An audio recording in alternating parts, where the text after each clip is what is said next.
The pre-patch is finally underway and our first look into Wrath changes on live servers are here. Alongside this, we have had quite the lengthy and interesting blue post about changes currently in discussion from Blizzard. Before we go into that though, Fresh Realms have now been confirmed and as of this video should be live and good to go. Initially, Blizzard announced there would only be one PvP server per region, stating we also want to open as few fresh start realms as possible because by adding choice to the realms, the community could easily say, okay, this is the realm for the Horde and this is the one for the Alliance, so we're looking at adding as few of them as possible, maybe even one per region. And Blizzard believes in doing this, they're giving the fresh start realms the best chance to have faction balance, and that's what they did, and they are, or were, completely correct. Initial feedback in only having one realm per region was, rather predictably, where PvE server, and they ended up adding a PvE server a few hours later. Good old two-faction system does it once again. Anyways, here's your server names. North America has Sky Fury for PvP and Maladaf for PvE, and Europe has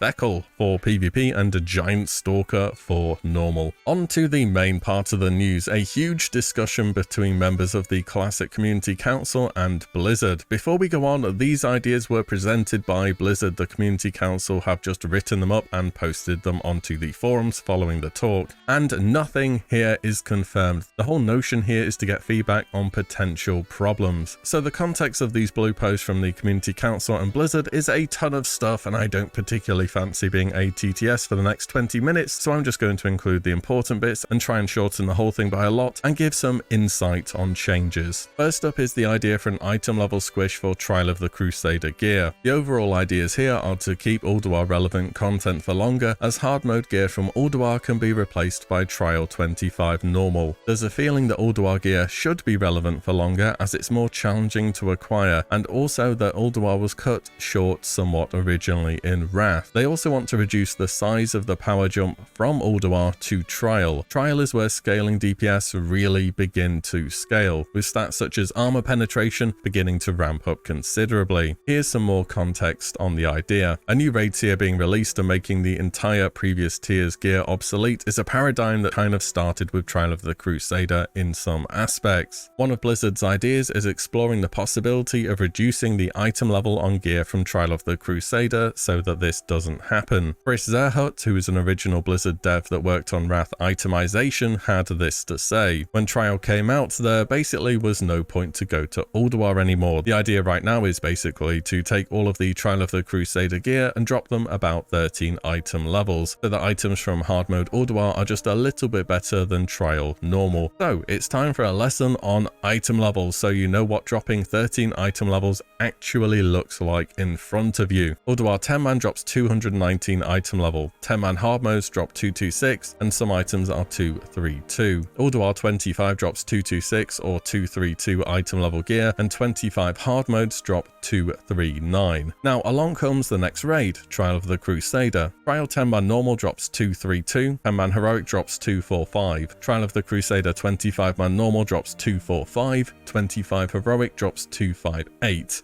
There are also some cloaks for completing a tribute run that are 272, which are just completely insane, but we're going to leave them out for the time being. If Trial gear was dropped across the board by 13 item levels, it will now look like this. So Ulduar is the same, we've already been over that. Trial of the Crusader 10-man would now drop 219, 10-man heroic would drop 232, 25-man normal would drop 232, and 25-man heroic would drop 245. With this new format, 10-man Ulduar and Trial of the Crusader drop the same item level gear, which is a bit strange for a new raid tier to not at least drop something a little bit better. Similar story between Ulduar 10-man and Trial 10 heroic, only some of the loot is the same item level though. For Trial 25-man, both of them are better than the Ulduar counterparts. So that's quite the drop, and at face value, and after having done Trial of the Crusader 25 for the week, it will be back to Ulduar 25 hard mode to collect some loot. You also have to remember there won't be 4 resets of Trial in Wrath Classic, as you can only do one run of each difficulty per week, and certain 10-man encounters in Ulduar will drop Trial equivalent item level loot if this was to change. However, Trial of the Crusader tier and itemization ramps up quite considerably compared to Ulduar. Even if it's the same item level, chances are it will still be better. Overall, this change is going to make things, if it happens, well, very, very complicated. And on an itemization level, there's been a saying for a long time now in retail World of Warcraft, which is always correct when evaluating upgrades: sim it. That is, plug the item into a simulation and see if it gives better results than the old item. With this format, however, I'm confident in saying that Ulduar 25-man hard mode would remain relevant content during Trial of the Crusader,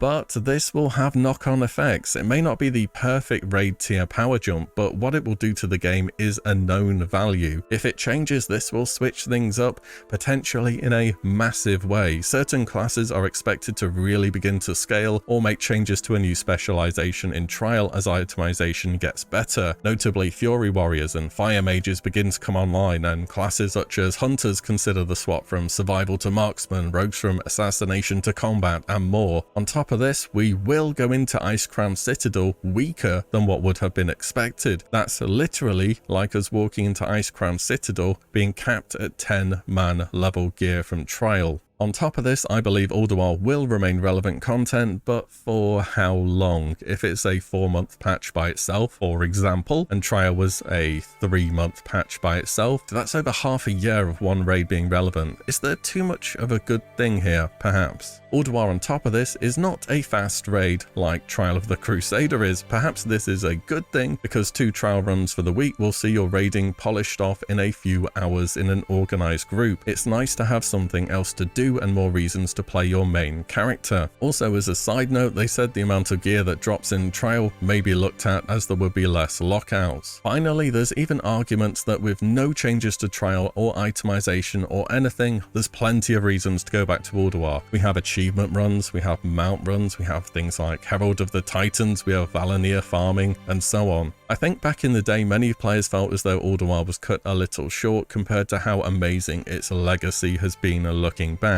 These days, maybe we just want to give it a long enough patch as a standalone piece of content before Trial comes along, or incentivize going back there in a different way once Trial is out. I've tried to cover all of the goods and bads for this change here. Personally though, I'm still a little unsure, though I'm verging on just do a longer Ulduar patch. It'll be fine. Anyways, these are all ideas and suggestions. Feedback is always good here. Okay, we have 2 more points to roll through here. This should be pretty quick. PvP stuff first. Blizzard are allowing engineering items in Season 5. They say items from engineering will be allowed in the arena, and some players have nostalgia around these items. We will be monitoring it and watching how players approach this, and possibly will change it for later seasons. Did you really need another reason to go engineering in Wrath? I doubt it, but now you have one. Oh, and do you remember tornadoes in Nagran during Season 1 of TBC?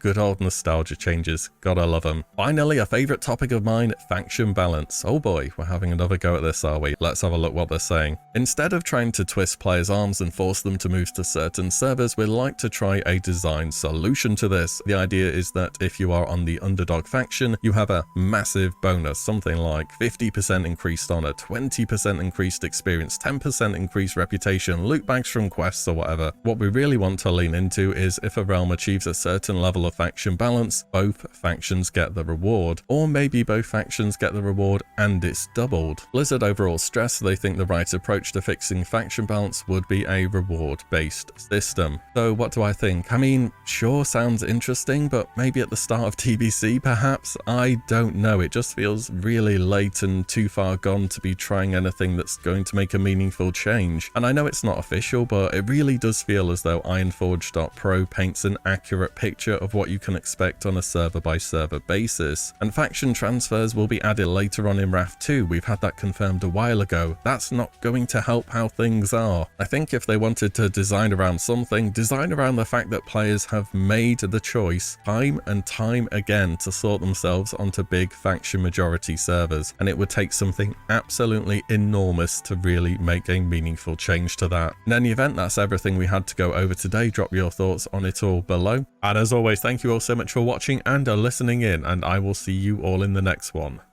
very soon.